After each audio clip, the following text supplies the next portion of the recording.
오늘 본문의 말씀을 중심으로 하나님 여호와를 찾는 자들, 하나님 여호와를 찾는 자들이라는 제목으로 말씀의 은혜를 함께 나누겠습니다. 옛 속담에 부자가 망해도 3년은 간다라는 속담이 있습니다. 이제 왜 이제 제가 이 속담을 말씀드리냐면 다윗 시대가 가장 강성하고 가장 영적으로 충만한 시대, 가장 하나님께서 복을 많이 내리신 시대이기 때문에 그때로부터 솔로몬을 거쳐서 계속해서 이제 망해가는 그런 과정들이 이제 우리가 보는 이 역대기서에는 계속 기록되고 있는 것을 보게 됩니다. 그런데 어제 11장 초반부에서 살펴봤던 것처럼 르호보암이 하나님의 말씀에 순종해서 동족 상잔의 비극을 막을 수가 있었죠.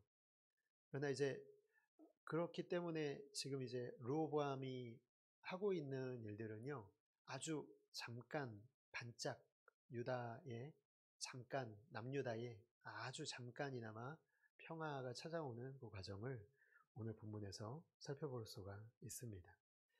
근데 생각해 보면요, 지금 상당히 남유다는 위기입니다. 왜냐하면 12지파가 있는데 그 중에 2지파만 남은 거잖아요. 나머지 10지파, 12분의 10이 떨어져 나간 겁니다. 여러분, 이건 뭐 군사적으로나 경제적으로나 또 정치적으로나 상당히 나라에 큰 위기가 찾아왔음을 우리가 알게 되는 것이죠. 그래서 르호보암이 가장 먼저 한 일이 있는데요. 이게 뭐냐면 5절입니다. 5절의 말씀 보면 르호보암이 예루살렘에 살면서 유다 땅에 방비하는 성읍들을 건축하였으니.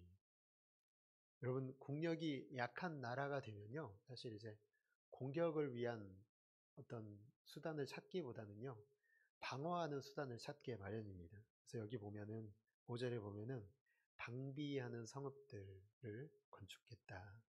이미 솔로몬 시대에 그 굉장한 그 건축을 했잖아요. 그런 성읍들을 건축해 놓은 걸 더 이제 강력하게 요새화 시키는 작업을 이제 르호보암이 하고 있는 모습을 보게 됩니다. 혹시 있을지 모르는 이 전쟁을 대비하는 거죠. 주변국들이 솔로몬의 시대 때는 너무나 강성하니까 너무나 강력한 나라였기 때문에 감히 뭐 덤벼볼 엄두가 나지 않았지만 이제 남유다는 사실은 약소국으로 축소될 수밖에 없는 상황 속에서요. 주변 나라들이 언제 침입할지 모르기 때문에 이런 방비를 하고 있는 모습이 나타나 있습니다. 군사적 요충지마다 요새를 건축하고 또 지휘관을 두고 또 무기와 식량을 쌓아놓음으로 인해서 혹시나 언제 터질지 모르는 전쟁을 대비하고 있는 모습이 나타나 있습니다. 단순히 외부의 침입뿐만이 아니라요, 이 내부적인 반란까지도 염두에 두고 있는 이 두 가지 목적을 다 달성하기 위해서 지금 르호보암은 이 일들을 하고 있는 것입니다. 이러한 노력으로 나타난 결과가 12절의 말씀인데요. 거기 보면은 이렇게 되어 있습니다. 유다와 베냐민이 르호보암에게 속하였더라. 르호보암, 사실은 이제 이 두 나라, 이 두 지파가 합친 것도 그렇게 정치적으로 완전히 안정된 건 아니거든요.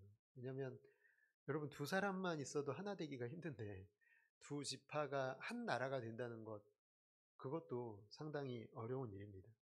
그런데 여기서 이제 유다와 베냐민의 지도자들이 이 르호보암의 이런 모습들, 지도력을 보고요, 그를 왕으로 인정했다. 이제 12절은 그런 말씀이라고 할 수가 있습니다. 근데 그 반면에 같은 시기에 여로보암이 왕이 되어서 통치하고 있는 북이스라엘에서는 어떤 일이 있었는지 살펴보기를 원하는데요. 13절의 말씀입니다. 온 이스라엘의 제사장들과 레위 사람들이 그들의 모든 지방에서부터 르호보암에게 돌아오되. 13절에 보면은 이상한 일이 일어나고 있죠. 많은 사람들이요, 남유다로 내려오고 있는 모습이 나타나 있습니다. 보통 일이 아니죠. 이 북이스라엘 입장에서는 상당히 우려할 만한 일들이 일어나고 있는 것이죠. 근데 내려온 사람들의 정체가 나타나 있는데 13절에 보니까 이제 어떤 사람들이냐면 레위 사람들, 제사장들이라는 것입니다. 이들이 왜 내려왔을까요? 무엇 때문에 이들은 남유다로 내려오는 선택을 하고 있을까요? 그게 이제 14절, 15절에 나타나 있는데요. 이렇게 되어 있습니다. 레위 사람들이 자기들의 마을들과 산업을 떠나 유대와 예루살렘에 이르렀으니 이는 여로보암과 그의 아들들이 그들을 해임하여 여호와께 제사장의 직분을 행하지 못하게 하고 여로보암이 여러 산당과 수디염소 우상과 자기가 만든 송아지 우상을 위하여 친히 제사장들을 세움이라 이렇게 되어 있습니다. 여로보암 왕이 가장 걱정하는 게 뭐였냐면 이스라엘 백성들이 남유다에 있는 예루살렘에 있는 성전을 그리워하는 거거든요. 근데 그걸 막기 위해서요. 그가 어떤 방법을 취하냐면 우상 숭배를 하게 합니다. 이게 금송아지를 만들고 수염소 우상을 만들어서요. 그걸 이제 산당에 두고서 야 이게 우리를 인도하는 신이야 이렇게 얘기를 하는 것이죠. 정말 기가 막힌 것은요. 제사장들을 세워서 한 게 아니라 자기가 그냥 일반 백성들 사이에서요. 자기 말을 잘 듣는 사람들 그런 어떤 이런 일들을 자기의 유익을 취하려고 하는 사람들을 세워서 제사장의 직분을 감당하게 했다라는 것이죠. 당연히 여러분 이걸 이렇게 하는 것을 이 레위 사람들 제사장들은 반대했을 것이고 그렇기 때문에 해고를 당했을 것입니다. 그런데 여러분 뭐 있으라고 해도 있지 않았을 거예요. 제발 있어달라고 해도요. 왜냐하면 이렇게 우상 숭배하는 나라에 제사장들이 레위 사람들이 어떻게 남아 있을 수가 있겠습니까? 그래서 하나님을 섬기기 원했던 이 레위 사람들 제사장들이 떠나기로 결정을 하는 내용이 11절 14절이죠. 상반절에 다시 한번 보니까 레위 사람들이 자기들의 마을들과 산업을 떠나 유다와 예루살렘에 이르렀다. 참 대단한 결정 아닙니까? 이건 너무 대단한 것 같아요. 왜냐하면 사실 아무리 뭐 제사장의 이 직분을 행하지 못하게 돼도 내가 그동안 살아온 터전을 다 버리고 떠난다는 게요. 쉽지 않았을 것입니다. 그동안 해왔던 일들, 그동안 쌓아왔던 것들이 다 있잖아요, 거기에. 그런데 그걸 버리고 남유다로 떠나온다 하는 것. 모든 걸 새롭게 시작해야 되는 것임에도 불구하고 새로운 도전 앞에 서는 그 두려움을 이겨내고 떠나오고 있는 모습이 나타나 있습니다. 그들에게 어떤 마음이냐면 하나님을 섬긴다는 것은요. 내가 앞으로 누릴 인생에 있어서의 경제적인 풍요로움 그리고 그런 안정감보다 훨씬 더 중요한 것은 하나님을 내가 섬기는 그것. 내가 하나님을 섬길 수 있는 곳이라면 그곳이 어디든지 갈 수 있는 예배자의 마음이 있었기 때문에 이런 결단을 내리고 남유다에 내려오고 있는 것을 보게 됩니다. 근데 16절의 말씀을 보면은 거기 또 참 재밌는 표현이 있죠. 이스라엘의 하나님 여호와를 찾는 자들이 레위 사람들을 따라 예루살렘에 이르러 그들의 조상들의 하나님 여호와께 제사하고자 한지라. 여기 보면은 레위 사람들이 나와 있는데 레위 사람들과 분리돼서 언급되고 있는 사람들이 있다라는 거예요. 그 사람들이 어떤 사람들이죠? 이스라엘의 하나님 여호와를 찾는 자들. 그러니까 일반 백성들이라는 거죠. 레위 사람들을 얘기하면서 그들과 분리된 그룹으로 얘기하고 있는 건 뭐냐면은 하나님 여호와 하나님을 예배하고 싶어서 레위 사람들을 따라 내려온 사람들이 있었다는 거예요. 단 하나의 이유죠. 북이스라엘에 남고 싶지 않으니까. 그들도 어쩌면 정말 대단한 사람들은 레위 사람들, 제사장들이 아니라 이 사람들이죠. 정말 이 사람들은 내려와도 제사장 직분을 할 수가 없는 거예요. 그런데 그럼에도 불구하고 뭐 하기 위해서요? 예배하기 위해서 그들은 내려오는 결정을 하고 있다. 모든 걸 다 버리고서라도 하나님 예배하고 싶습니다. 이런 우상 숭배하는 땅에는 남아 있고 싶지 않습니다. 모든 걸 다 버리고서라도 하나님을 찾아서 하나님 앞에 엎드리기를 원합니다. 그 마음을 가지고 내려온 사람들이 있었다라는 것입니다. 역대하 11장 17절에 보면은요. 같이 한번 읽어볼까요? 시작. 그러므로 3년 동안 유다 나라를 도와 솔로몬의 아들 르호보암을 강성하게 하였으니 이는 우리가 3년 동안을 다윗과 솔로몬의 길로 행하였음이더라. 아멘. 내려온 사람들이 어떤 역할을 했냐면요. 다윗과 솔로몬의 길로 행하는 그 일들을 감당하고 있었다라는.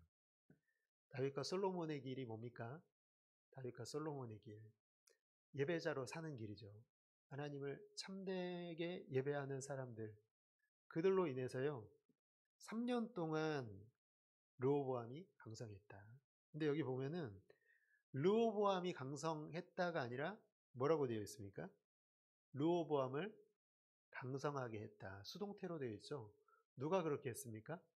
네, 하나님 여호와를 찾는 자들이 르호보암을 강성하게 했다. 그 나라를 강성하게 했다는 것입니다. 르호보암은 열왕기 상에 보면은요, 사실 역대기서에서는 늘 말씀드리지만 항상 좋은 점만을 부각시키거든요. 그런데 르호보암은 사실 열왕기 상에 보면은 굉장한 지독한 우상 숭배자입니다. 하나님께 좋은 평가를 듣지 못한 사람이죠. 그럼에도 불구하고 17절의 말씀 이걸 보면은 정말 하나님께서 르호보암 때문이 아니라 이 3년의 기간, 이 반짝하는 이 용성한, 이 풍요로운 그리고 평화로운 이 시기에 누구 때문이냐면 바로 하나님 여호와를 찾는 자들 때문에 평화를 허락하셨다는 것입니다. 오늘 하나님께 목마른 사람들이 여기 나타나 있는 것을 보면서요. 참 오늘 우리의 모습은 어떤가 한번 생각해 봅니다. 마치 사슴이 시냇물을 찾듯이 간절하게 하나님을 찾아서 떠나는 사람들. 정말 내가 하나님 한 분만 만나면 내가 목마르지 않을 것이라고 생각해서 하나님을 만나기를 소원하는 마음으로 떠나는 사람들. 그리고 하나님을 만났을 때 그 기쁨을 그 어떤 것과도 바꾸지 않을 사람들이 오늘 본문에는 나타나 있습니다. 그들이 돌아온 이유가 예배 때문이라면요. 오늘 사랑하는 성도 여러분, 오늘 우리도 이곳에 있는 이유는 오직 예배 때문인 줄을 믿습니다. 우리가 여호와를 찾는 자들이라고 늘 생각하잖아요. 우리가 하나님을 여호와를 찾는 자로 오늘 우리가 이 자리에 예배하고 있다. 근데 가만히 보면은 르호보암 치세 평화를 누린 기간이 딱 3년이거든요. 3년. 3년이 끝나면 이제 지옥이 시작됩니다. 계속해서 전쟁이 일어나고요. 이 북이스라엘의 여로보암과의 전쟁이 끊이지 않았다라는 표현이 나타나 있고요. 또 애굽 왕 시삭이 쳐들어와서요. 예루살렘 성전을 싹 털어갑니다. 이런 안타깝고 아픈 일들이 계속 일어나는 이유가 무엇입니까? 르호보암이요. 그 마음을 지키지 못했다는 거예요. 여호와를 찾는 자들이 여호와를 찾는 그 기간 동안에만 하나님이 평화를 허락해 주셨다. 반대로 얘기하면 여러분 무엇입니까? 우리가 평안하지 못한 이유는 우리가 평안함을 누리지 못한 이유가 어디에 있습니까? 하나님 여호와를 찾지 않기 때문이다. 여러분 정말 우리의 모습을 다시 한번 살펴봤으면 좋겠습니다. 우리는 하나님 여호와를 찾는 자들입니까? 만약 우리가 하나님 여호와를 찾는 자들이 아니라면 마치 불 속으로 뛰어드는 무모한 불나방과 같지 않겠습니까? 아니 하나님을 찾으면 하나님을 간절히 찾고 찾으면 평화가 있는데 반대로 얘기하면 하나님 없이 사는 인생은 예배하지 않는 인생은 하나님을 늘 붙잡지 않는 인생은 그 인생은 정말 불행한 인생임을 오늘 우리에게 가르쳐주고 있는데 우리는 어떤 선택을 늘 하면서 살아가고 있는지 살펴봐야 될 것입니다.